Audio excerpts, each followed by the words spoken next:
Assalamualaikum warahmatullahi wabarakatuh. Alhamdulillah wa kafa. Wassalamun ala ibadihi allazina astafa.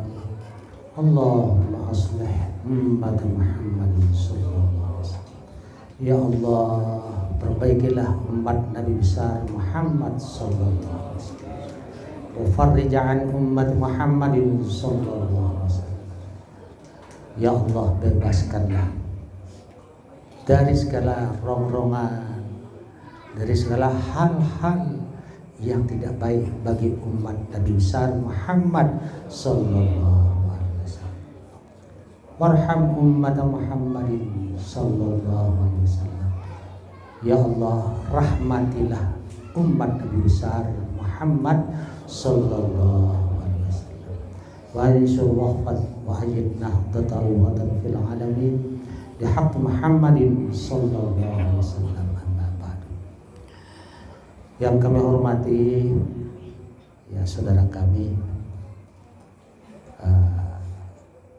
beliau ini ketua Jejaka, kemudian dia ketua daerah Nahdlatul Ulama Bekasi, gabunglah MBDI Bekasi, nggak apa-apa, yang penting rohnya, roh perjuangannya. Beliau ini saudaraku mondok setahun jadi kiai udah, mondok di Cakung ya 3 tahun aja. Oh dia jadi kiai udah, banyak hadisnya bisa. Satu-satunya itu. Hah? Itu hadis satu-satunya. Satu-satunya dia. Supaya nambah makanya. Ya alhamdulillah. Kemudian ada saudara kami juga, Pak Badrahim Sada, kalau bahasa kita mantan lurah Sriwijaya juga. Ada Pak Sekdes Sriwijaya, Bapak Isin. Ada ini tokoh gedong ini, Bapak Haji Acin. Kemudian juga kita hormati penasihat sekretaris Yayasan Pondok Pesantren Nahdlatul Ulama Jakarta, Pak Haji Krisnanto. Kita hormati Pak guru kita Dr. Ustadz Haji Muslihan Habib, Ketua Wilayah NWDI DKI Jakarta dan bersama rombongan. Ada juga kepala pondok kita Pondok Pesantren Nahdlatul Ulama Jakarta, yaitu Ustadz kita Dr. Haji Miftahudin. Para aparat desa, kemudian banyak ustadz-ustadz yang datang. Ada ini saudaraku Pak Ketua Jejaka. Ini ada bagus ini, tolong ditengok-tengok nih, ada ustadz-ustadz kita di perumahan ini. Ada ustadz kita, dia tinggal di situ tapi minta agak sering dipantau. Karena gini, saudaraku, ada saudara kita yang anu itu agak keras sedikit katanya. Nah ini pada datang dia, alhamdulillah. Kemudian dari Gembong, alhamdulillah ada Ustaz Nasir, Ustaz Minan dan rombongan, Pak Haji Leman. Dan ibu-ibu ada Ustaz Ultuk, Ustaz Wagi, banyak. Alhamdulillah, besar harapan kita. Mudah-mudahan Nahdlatul Ulama di Bekasi ini betul-betul bermanfaat lah saudaraku. Banyak generasi kita, alumni kita sudah menjadi ustadz ya, alhamdulillah. Mudah-mudahan semua kita Bapak Ibu Saudara yang kami cintai, hormati, banggakan, tercatat sebagai ibadah pada malam ini yang diridhai oleh Allah Subhanahu wa taala. Ya alhamdulillah, kita dikasih kesempatan untuk ikut serta mensyukuri kehadiran Nabi besar Muhammad sallallahu alaihi wasallam di muka bumi ini. Tidak banyak sih. Kemudian memang kalau kita di NW ini maulidnya ya begitu, bapak-bapak lurah saudaraku. Terakhir Pak Lurah Sanda minta maaf dia, Pak Sekdes tadi berangkat ke Bandung dia, ya nggak bisa, katanya minta maaf gitu. Ya nggak apa-apa, mudah-mudahan selamat dalam perjalanan. Kemudian bapak-bapak, ibu-ibu saudara, tradisi kita ini kan sebelum pembacaan Al-Barzanji kita selalu wirid. Nah biasanya selesai wirid ada kajian sedikit gitu sebagai isi daripada pengajian kita atau maulid kita pada malam ini. Tentu karena keterbatasan ilmu saya ya sekedarnya. Karena kita ini saudaraku, kita tidak pernah undang penceramah ini. Biasanya jarang membaca penceramah karena faktor X lah, faktor X. Jadi lebih baik dipakai produk dalam aja lah gitu. Produk dalam kan tentu dia lebih tahu tentang perjuangannya gitu. Kembali lagi tadi kita sudah ini berapa tahun kita libur ini wirid. Semenjak corona itu 2 tahun. 2 tahun ya. Baru sekali ini saudaraku wirid lagi. Alhamdulillah. Memang gini. Sebenarnya jadi merempet sedikit. Saya nyambung dengan Kiai saudaraku Damin Sada. Yang menghancurkan dunia ini hanya 2. Pertama, dendam. Manusia kalau sudah dendam, udah gak bisa diobati lagi. Yang kedua, kurang keyakinan kita kepada Allah. Jadi karena kurang keyakinan kita kepada Allah, seperti apa yang kita alami ini ya begitulah. Kurang yakin kita. Padahal kan Islam sudah mengajarkan kita wudu, kumur-mumur, ngirup air, di hidung, semuanya sudah diajarkan oleh Islam. Bahkan dulu kita bicara di Gembong, kalau mau menjadi orang kaya, kalau mau makan itu dianjurkan oleh Nabi besar Muhammad SAW cuci tangan dulu. Karena setiap umat Islam kalau mau makan lalu dia cuci tangan, dijamin dia akan berkah makanannya itu. Padahal Islam sudah ngajarin, cuman itu keyakinan kita ini kurang. Kemarin kita ketemu dengan siapa sih Pak di Cakung itu, siapa Pak Jikris? Dan Ramil apa namanya? Ramil apa? Dan Ramil. Yang ngaku sendiri beliau itu. Kemudian dokter ngaku, Pak, maaf Pak Haji ya katanya. Kenapa? Dipaksakan orang vaksin. Maaf ini aparat desa yang mohon maaf ini, bukan melarang orang vaksin, harus vaksin, tapi mereka sebagai orang militer karena ngopi keluar juga dia tuh rahasianya. Pak Haji, memang kita dipaksa dari atas ini. Oh gitu. Terus atasannya lagi maksa lagi. Saya maksa bawahan saya. Kebetulan ada bawahannya di situ. Jadi saling ngomelin. Dokter pun sama. Ngaku juga dia. Pak, kami sebenarnya udah capek, udah jenuh. Tapi barangnya masih banyak harus disampaikan. Oh gitu toh. Jadi ini keyakinan kita sudah mulai meluntur. Sehingga ya dunia kita ya begini-begini aja. Maka oleh karena itu adalah perbanyak istighfar sajalah. Perbanyak istighfar. Sesuai dengan apa yang kita baca tadi dan baca sebelum setiap wirid. Udah sampai kita baru membahas insya Allah 5 menit. Kalau di Nadatul Wathon gak lama-lama maulidnya. Karena kurang bagus kalau lama-lama itu. Kurang bagus. Kenapa saya bilang kurang bagus? Kalau botol ini terlalu penuh, pasti meluber airnya. Ini kan botol. Botol kalau terlalu penuh diisi meluber. Sia-sia jadi. Sama pengajian kalau terlalu banyak juga pusing. Udah. Yang penting bisa diamalin gitu. Ya jadi 5 menit, kurang lebih 5 menit.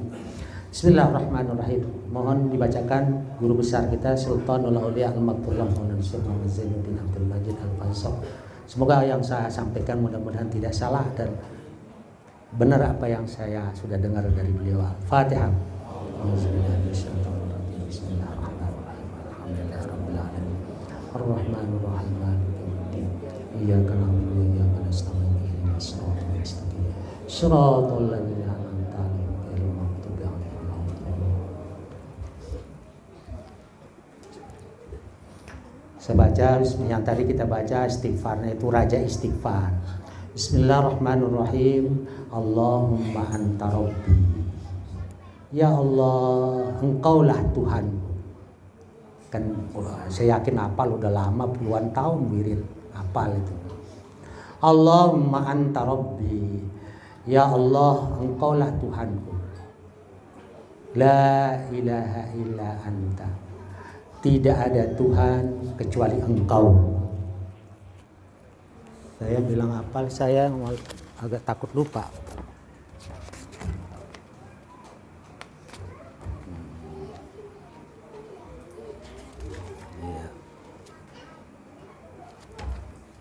Ya, benar. La ilaha illa anta, tidak ada Tuhan kecuali Engkau. Khalaqtani, ya Allah, Engkau menciptakanku. Ini kalau kita renungkan, istighfar ini betul-betul menunjukkan kita ini sebagai hamba Allah tidak ada apa-apanya, pasrah betul kita ini. Maka disebutlah dia raja istighfar. Khalaqtani, ya Allah, Engkaulah yang menciptakan aku. Wa ana abduka, dan juga saya ini hambamu.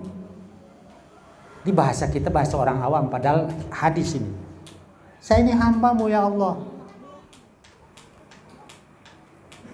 Wa ana ala ahdika wa wa'dika, dan saya juga memenuhi perjanjianmu dan janjimu. Artinya kita dulu di alam arwah sudah berjanji mengakui bahwa Allah lah sebagai Tuhan kita.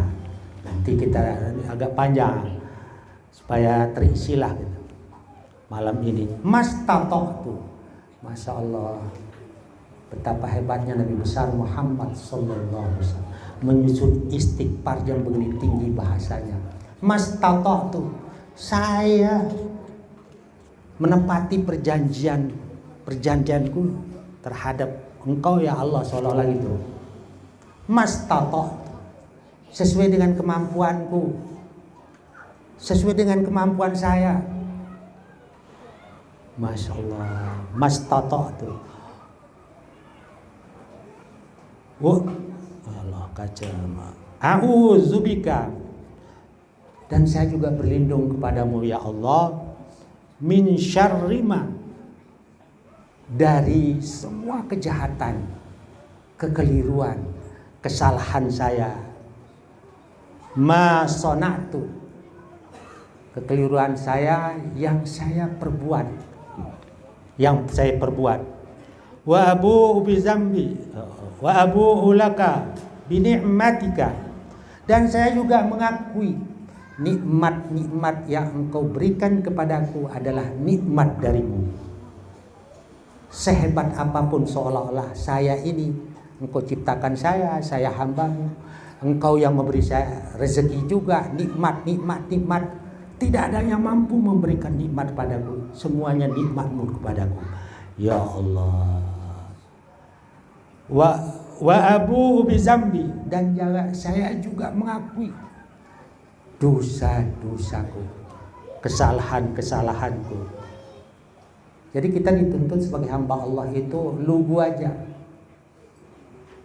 Kalau kita memang sudah berbuat salah, ngaku salah. Karena Allah siap selalu membuka rahman rahimnya, ampunannya.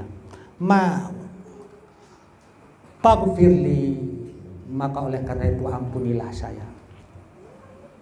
Wa in fa innahu la yaghfiruz dzunuba illa anta, tidak ada yang mampu mengampuni saya kecuali Engkau.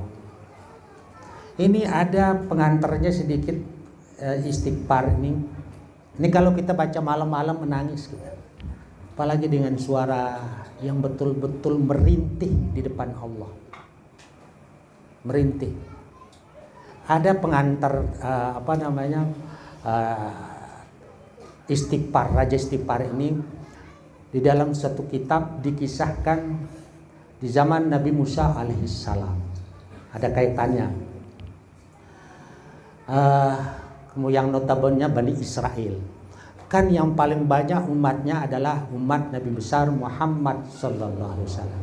Kemudian umat nomor 2 yang terbanyak adalah umat Nabi Musa alaihissalam.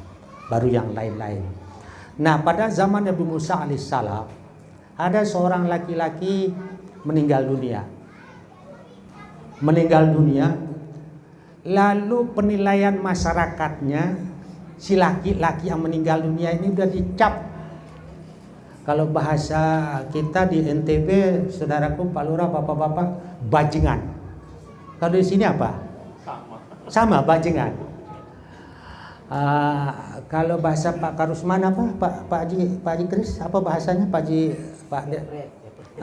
kutu apa? Kutu kupret.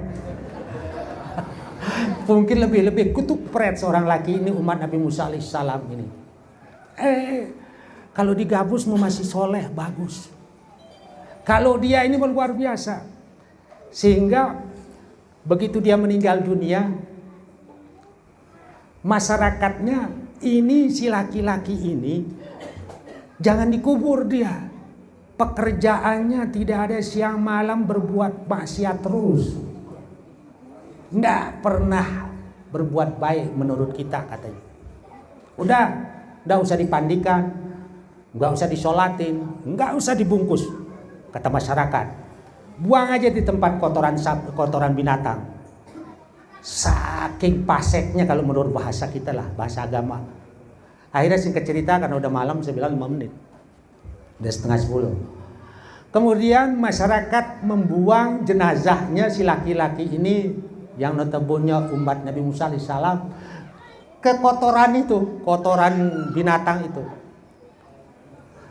Lalu singkat, Allah subhanahu wa ta'ala, Masya Allah, Rahman Rahim Allah, luar biasa. Allah menurunkan wahyu kepada Nabi Musa alaihissalam. Wahai Musa, ada umatmu meninggal dan dia dibuang di kotoran binatang. Tolong Musa kamu cari jenazah atau mayatnya itu, cari dan sholatkan dia, mandikan dia, kapankan dia, kuburkan ke dia. Ya, nah, langsung Nabi Musa yang namanya Nabi dapat wahyu dari Allah. Singkat cerita, Nabi Musa alaihissalam langsung mencari si laki-laki Bani Israel ini. Kemudian dia tanya tetangga kiri kanan masyarakat, katanya saya mendapat wahyu ini laki-laki betul ini dibuang nih. Betul, kami buang.